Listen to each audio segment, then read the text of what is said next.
Welcome to Pilar Orchids. I'm Travis and thanks for checking in. We'll do a little tour of the living room. Well, the orchid room primarily. Happy New Year to all of you guys out there in YouTube world. You know, we try to limit these videos to once a month. In the meantime, we also try to show a division here of this Paphiopedilum, the Gratrixianum. So if you want to check out some Paphiopedilum propagation. And occasionally we buy some new plants. We just stopped by Schwerte Orchidien, not far from us here in Germany.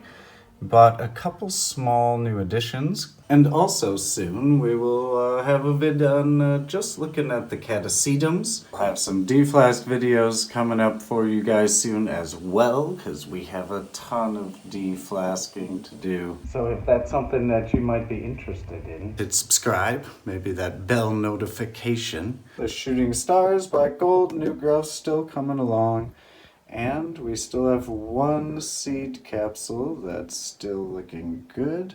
This is our first time attempting pollination in these genera, so this is kind of new to us, crossing these. We'll see what the results are. Hopefully we get some seed from that, but you never know. Out with the old and in with the new. An aluminum foil grave, fitting for it.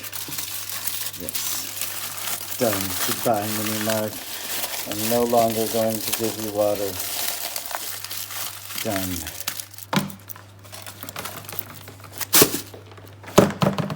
Quickly stroll through the orchid room, see what's in bloom. The sun is just coming up outside, so it's still early. The boss is in bed, so I'm trying to keep it down. But, you know, real quick, some non-orchid content.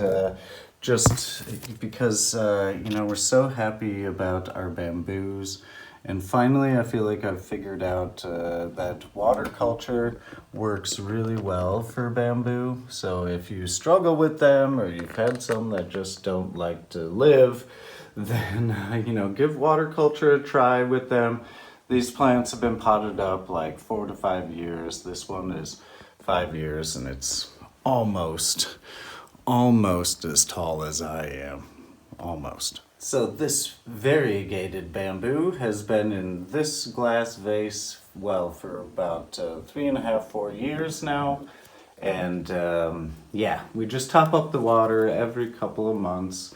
I try once a year or so to really give them a good flushing, take them, and it's a delicate process, but it's worth it. Otherwise, it's like the super easiest care, and the bamboo seems to love it. Anyways, now to the orchids. That's what you're all here for, I'm sure.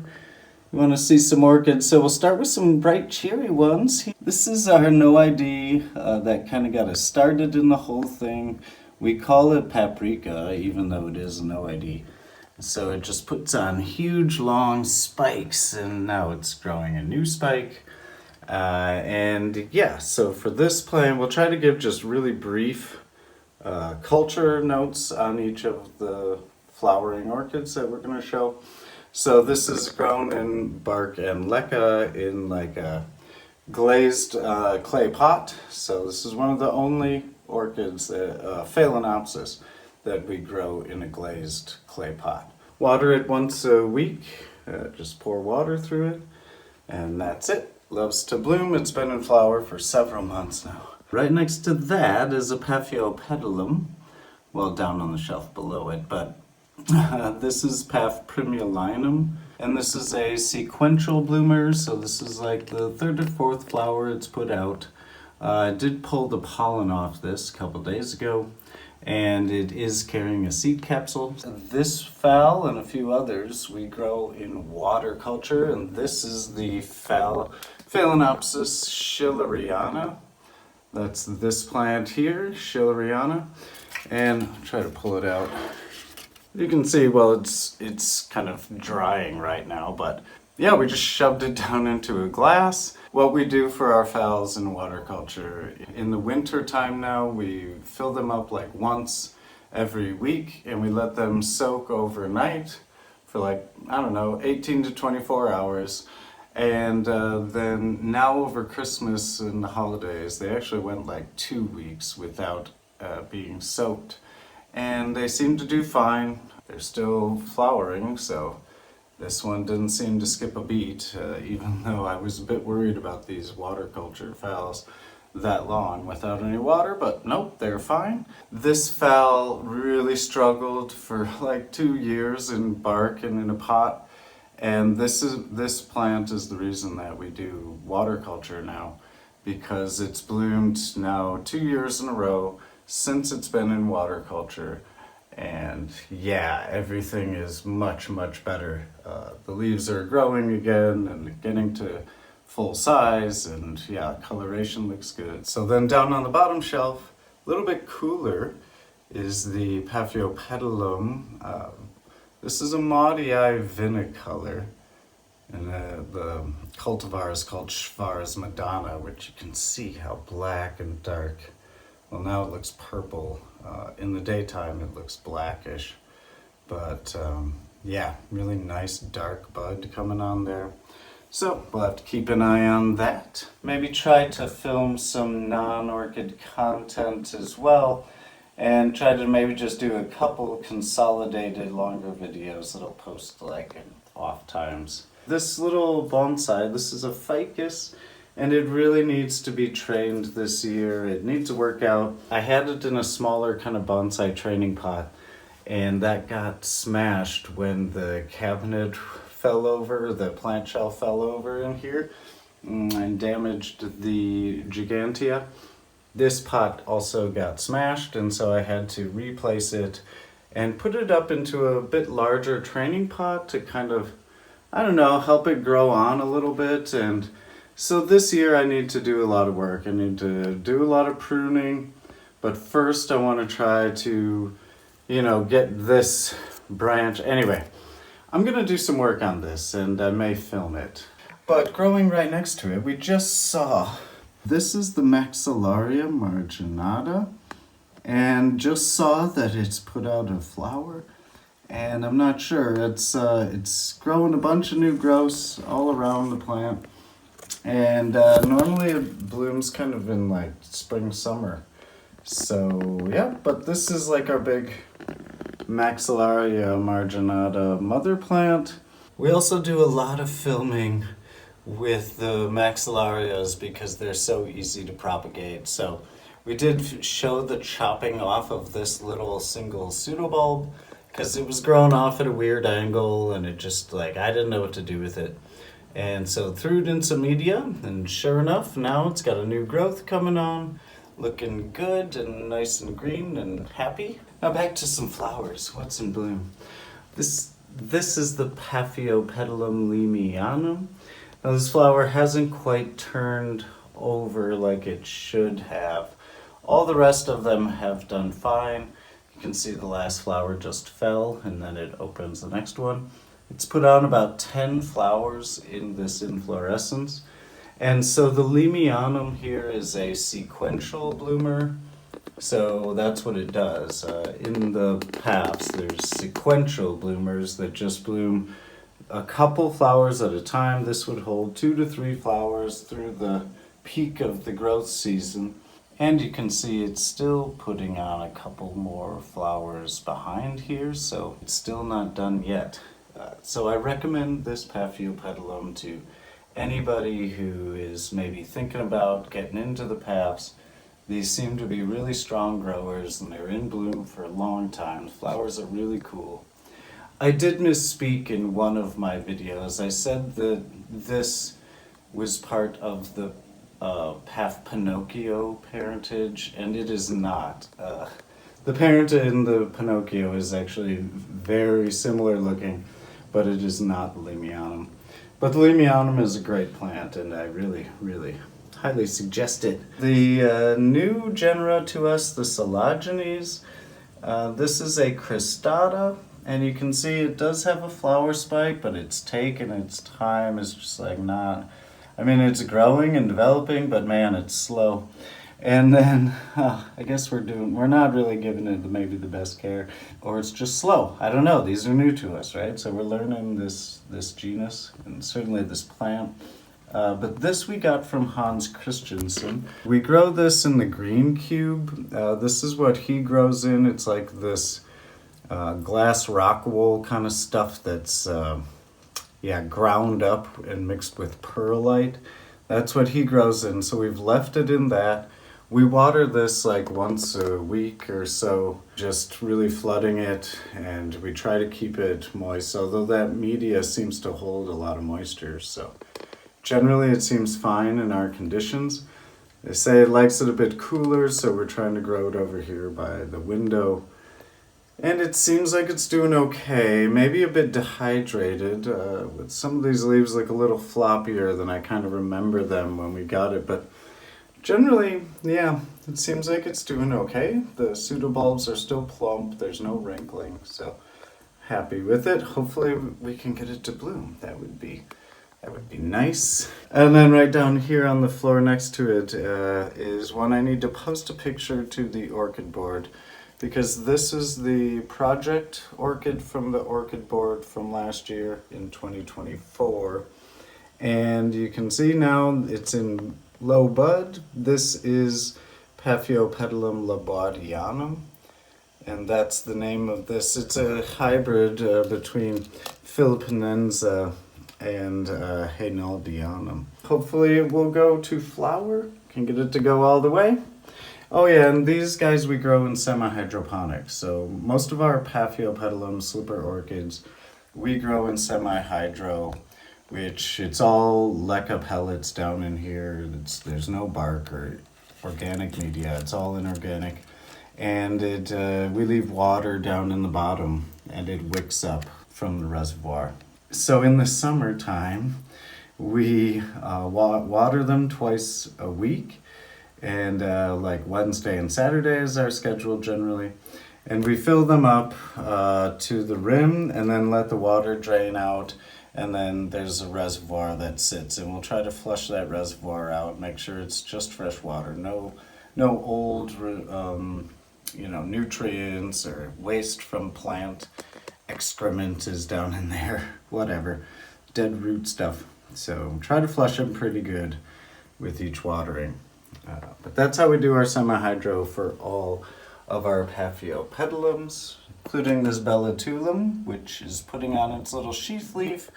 Although this will put this sheath leaf on and then it'll be here for months before it actually flowers. That'll happen probably later in spring. That's what it seems to do.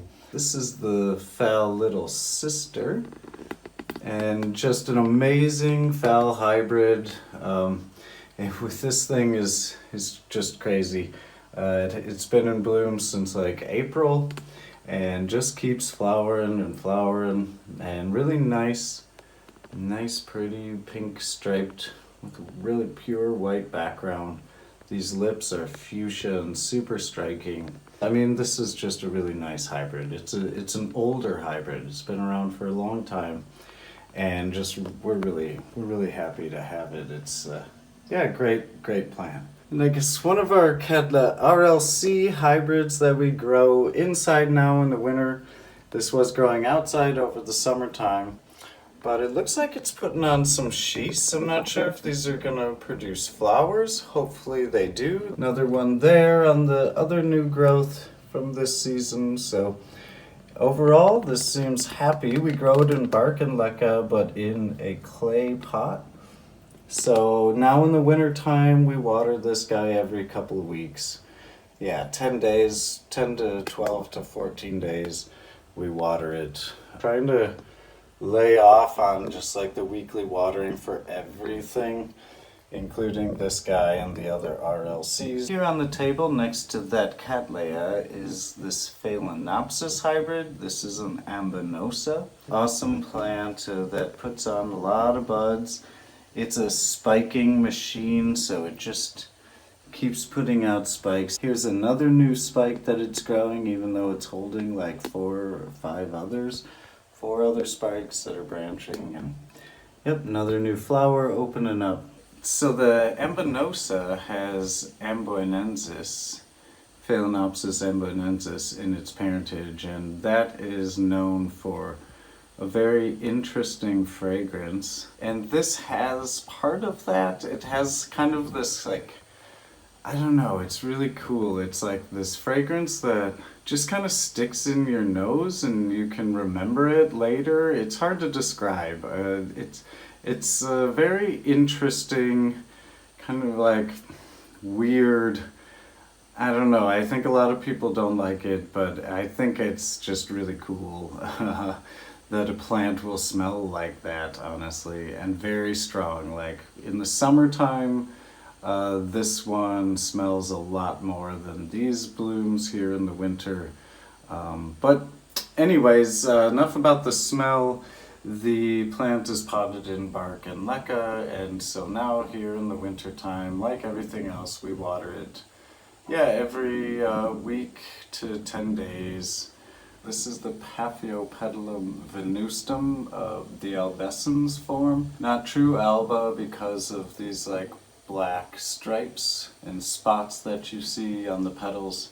So this plant is blooming every year for us now. Oh, well, it's bloomed a couple years in a row. It's got some nice new growths coming on both sides of the plant, so nice vigorous grower. And we did try pollinating this 2 days ago, so we'll see. The leaves have a great mottled pattern, which I love these mottled orchids. They really add a lot to the garden, you know, the sea of green, so to speak. And actually, just right down here is another Schwerte pickup, just to add to the collection. And you don't see a lot of variegated orchids. And at Schwerte, it's just like a sea of green, small green plants, like forever. And so these stood out like crazy. They were just like, whoa. So, of course, I had to get one. So these pinkish flowers are from the Barkeria, and you can see the spike going back to the plant, which is grown in a glass back here. And we just dribble water on it every couple of weeks. We'll put a few drops of water down on the roots, but generally this plant has to stay dry through the winter, kind of like Catasetums. The second flower that it bloomed, the lip is much, much better and true to the form. This is Barkeria whartoniana, and hopefully the third and last flower will bloom. We'll see. I'm not sure there. You never know.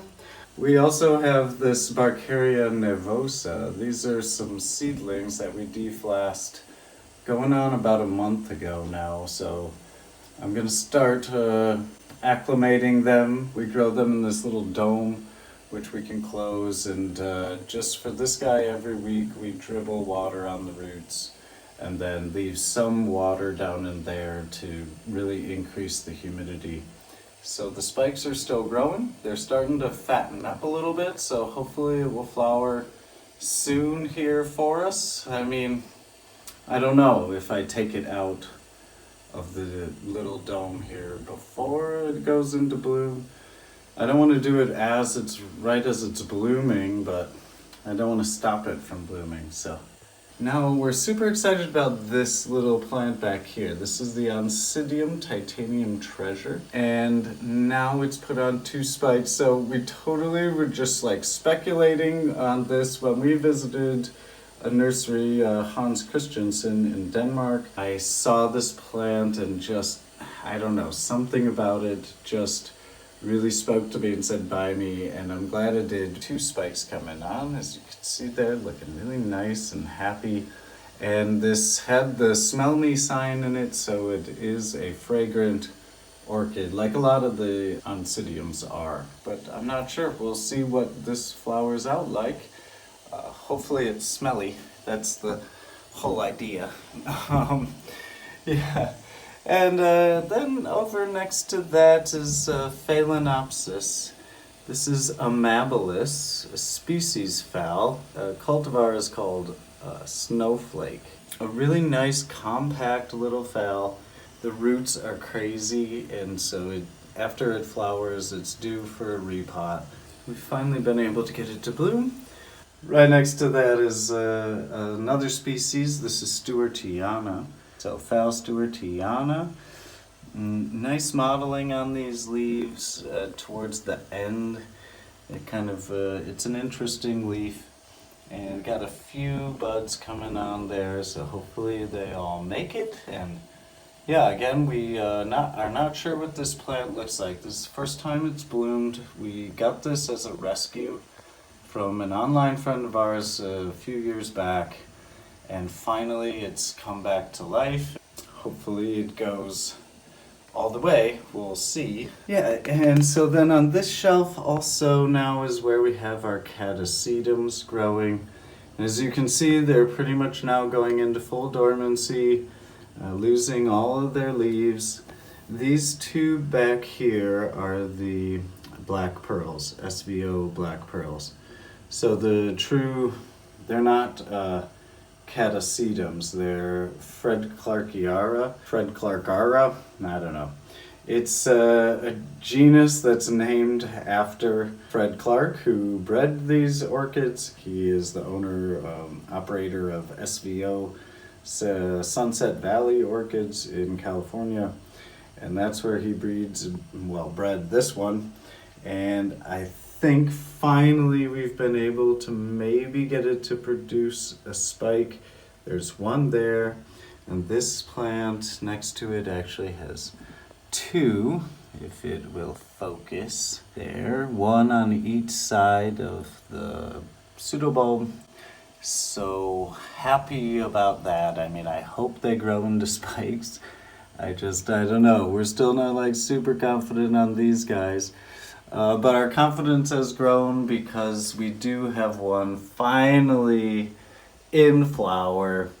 And here is the Frillidorus hybrid. It's crossed with Catasetum. It's not fully open yet, so it has maybe another day or two to fully show what it's gonna look like. Sorry, orchid people, but just so excited that it's actually blooming.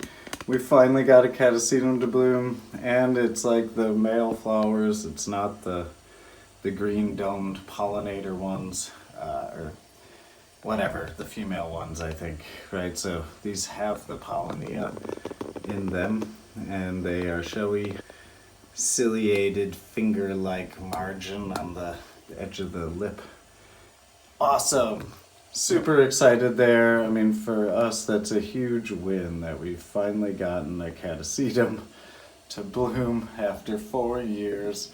So we're going to do a close-up video on all of our Catasetums, including the new one that we just bought, and another one that's hanging out in the other room. So, and the one in back that we didn't actually talk about tonight, the one in the very back corner. Another hybrid that we have, but that one I don't think is going to bloom for us. It's not showing anything. Then I guess next to that, another one we are very excited about. This is a Upin Easter Island. Well, I won't show it, but it's this phal right here. This is a Phalaenopsis hybrid Upin Easter Island crossed with Equestris. Got a few blooms. First time it's bloomed for us. This is 3 years out of flask. And finally putting on some flowers. You know, you just gotta be patient, right? But it's a nice broad-leafed phal, so fairly large plant. You can see like the spread there on the leaves. So again, this is still a young juvenile phal.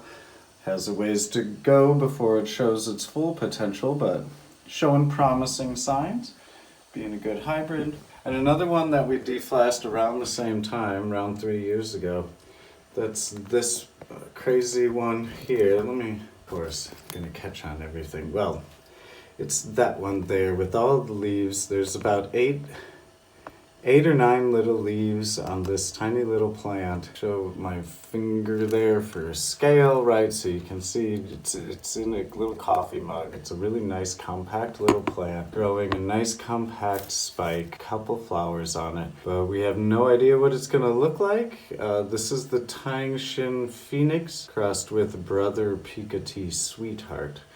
So yeah, these hybrids we just got from Rolka. And we deflasked them all, again, like 3 years ago, and finally they're coming into bloom. We get to see what they look like. A few have been I'm like, man, I don't know, they look like a grocery store phal, and yeah, I guess maybe that's what we're gonna get with all of them. Yeah, we had to cut some of the succulents, and what do you know, this one now, after we cut it, I try not to take cuttings of ones that are flowering, but this one started flowering after we cut it, and it's still pushing that little spike out. We'll see what happens with it. It's just on the bench, so it's just getting calloused over. Yeah, we'll see. But the Phals gigantea up there is spiking and growing, but not ready to bloom yet. So we'll give you updates on that one later on. The Path colossum also coming into bloom. Really nice mottled foliage on that plant as well. The flowers are pretty nice, so we'll see how they look this time around. Got 2 coming up, which is great. And be sure to check back in for the repot of this particular Paphiopedilum. This is the Path Parisiae. Just loves to jump out of its pot, and we repotted it around about a year ago, right about this time. And then it went on and flowered a couple months later, so I'm like, you know what, it's jumping out again. We're losing a bunch of roots because they shouldn't be exposed on paths. They should be down under the media. And we need to basically, it's not an emergency, but it definitely needs to happen. It's got a nice new little growth coming out there. Maybe it will focus, yes. There, so need to take care of this. The water culture window. So this is like an east-facing window. We grow mostly phals in water culture right now. It's kind of a stopgap measure. I won't go into all that. This is not a water. This is just a no ID we grow in bark. Yeah, just cut the flower spikes on that. Anyway, the rest of these are water culture. And so this is the bronze Buddha or the Bulgari. It's got a couple other names, I think, as well, mostly trade names for it, but it's like golden. It's heavily scented and fragrant, which is nice. It's got a really nice scent. And yep, so we grow this in just a big mug. And again, like all of our water culture, we flood them once a week. Now in winter time, we will just let them sit for 24 hours. We do that in summertime. Twice a week, we let them sit for 24 hours when they're really growing, you know. But then this is the Doridonopsis Black Beauty. That's this particular hybrid. So the Doridonopsis is a hybrid between a Doridus and a Phalaenopsis, so it's an intergeneric. And these guys typically will put on like a lot of flowers on a couple spikes, and so they're just like really floriferous, but the flowers are a bit smaller, so you know, it's kind of a different sort of display, but it usually puts on a nice display. So we'll see. These are very dark purplish flowers, which, yeah, under some lights they do actually look black, but not really. They're purple with like white, yeah, columns. Anyway, little sister, kind of silly. Here you can see it is continuing to grow the spike. So this green extension to the right, that is the remains of the old spike that this was growing on. So again, this is Phalaenopsis' little sister from our other plant over there we showed earlier. And yeah, we cut this off a few months ago, maybe back in September or so. And it just now, in the last couple weeks, maybe a month ago, I noticed a nubbin, and now it's here. So funny, I don't know, I should probably just clip that off, but whatever. Yeah, and then mostly just like recovering orchids that we didn't really want to know what to do with. We just kind of throw them into water culture, and it works really good just to kind of keep them alive and keep them going. And yeah, as they grow new roots, this is a Phal fuscata. So yeah, we lost the roots in our traditional media. Everything just died, and so that's why we do the water culture, and it seems to work good at keeping them alive. I won't say, like, besides the Schilleriana, that one has just really done well and I think is like growing almost to its maximum for us in water culture. The rest of these, it's kind of like, it keeps them alive, and yeah, they will bloom. But I'm not like sold on water culture as like the way to get your orchids to be their maximum. I may say otherwise in a couple years, I don't know. But right now, that's kind of my thoughts on it. It works, I gotta say though, it does work. Anyway, enough of that. Oh no, but the light has to be on my face. If you want to check out more of our breeding and things that we're making pollination of, check this playlist down here. Where is it? It's down here. Down here. See you guys back here at El Pilar soon.